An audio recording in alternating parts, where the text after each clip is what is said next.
Some of the best advice I ever got when it came to healing just about anything, it could be injuries, sickness, illness, disease, came when I was a personal trainer.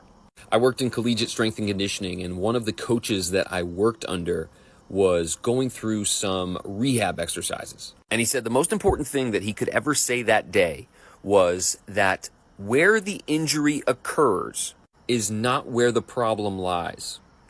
And the class kind of like looked left, looked right, like, what? Where the problem is where the injury is, right? And he said, no, where the injury is where the compensation failed. And so in this context, we were talking about ACL injuries, right? Which is in the knee. And he said, for those that experience ACL injuries, the problem, if you were to go back in and try to prevent an ACL injury from happening again, you would need to either focus on the hip or the ankle. And the only reason the knee gave out the way it did was because it was doing the work that either the hip or the ankle could not.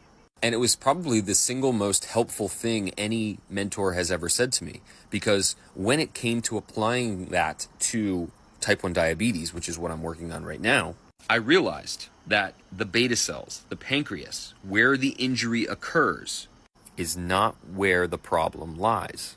And while physically speaking, it's not quite as direct as, okay, the knee's between the hip and the ankle, you have to look up and downstream of the pancreas.